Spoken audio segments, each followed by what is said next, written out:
기독교 신앙의 가장 중심에 아주 풀기 어려운 수수께끼가 하나 있죠. 바로 삼위일체입니다. 그런데 말이죠. 이 수백 년 된 교리가 어떻게 현대 신학에서 가장 뜨거운 감자가 되었을까요? 오늘 그 복잡하게 얽힌 매듭을 여러분과 함께 하나씩 풀어보려고 합니다.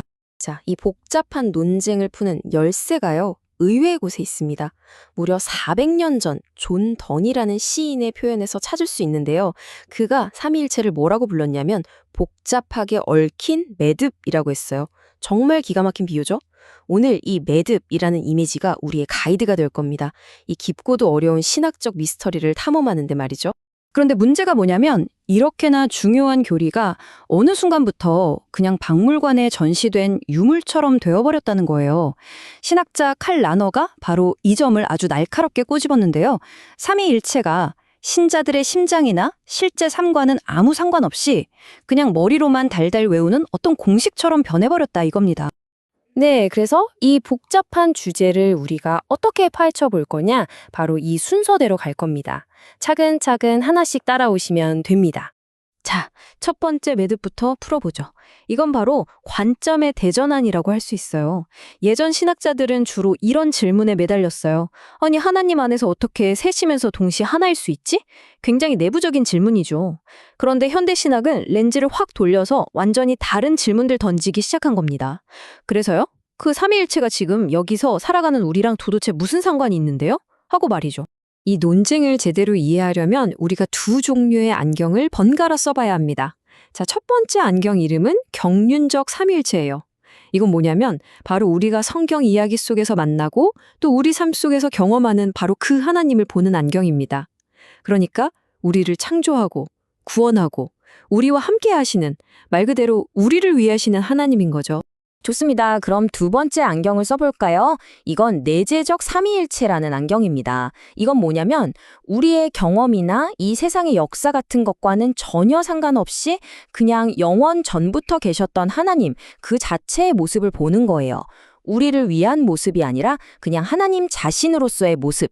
바로 이 둘, 우리가 경험하는 하나님과 하나님 본연의 모습, 이 둘의 관계가 이 모든 논쟁의 심장부라고 할 수 있습니다. 자, 이제 오늘의 주인공 중 한 명이죠. 신학자 칼 라너가 등판합니다. 그가 이 삼위일체가 우리 삶과 동떨어져 있다는 문제를 풀기 위해서 방금 우리가 본 두 개념을 아주 과감하게 그냥 확 묶어버립니다. 어떻게 했는지 한번 보시죠.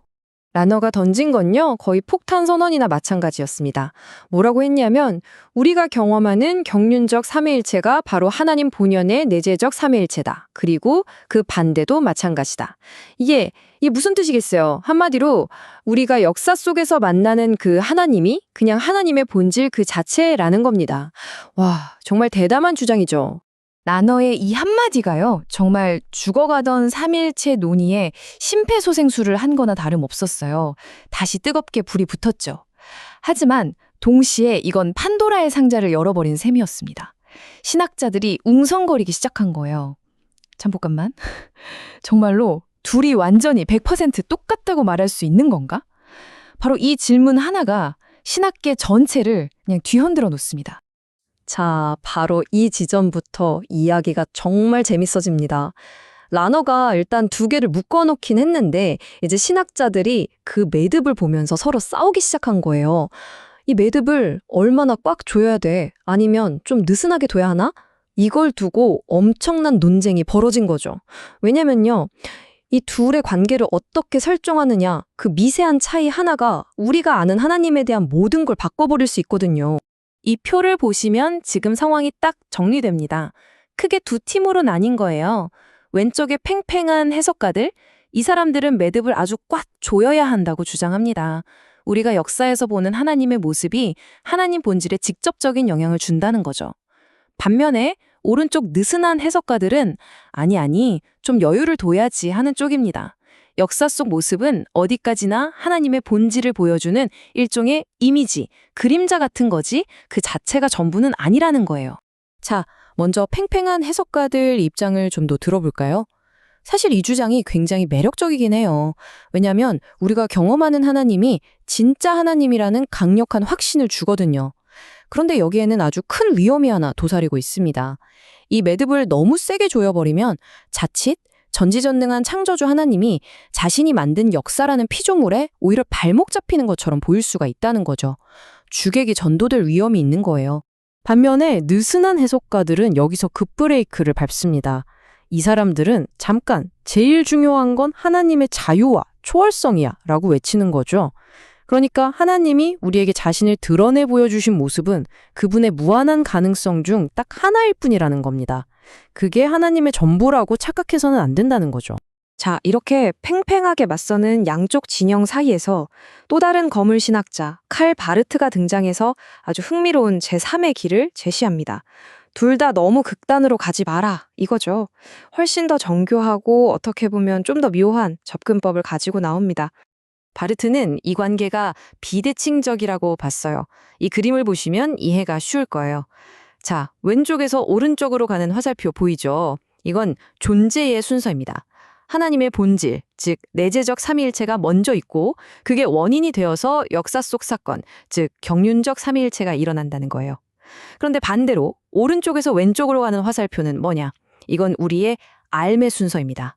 우리는 역사 속 경험을 통해서만 거꾸로 하나님의 본질을 조금이나마 알게 된다는 거죠. 원인과 결과의 방향, 그리고 우리가 알아가는 방향이 서로 다르다는 것. 이게 핵심입니다. 그러니까 바르트의 핵심은 딱 이거예요. 우리가 하나님을 아는 출발점은 역사가 맞다. 하지만 하나님의 진짜 존재, 그 자체는 그 역사를 가능하게 하는 영원한 기초라는 겁니다. 절대로 역사가 하나님의 본질을 만들거나 바꾸는 게 아니라는 거죠.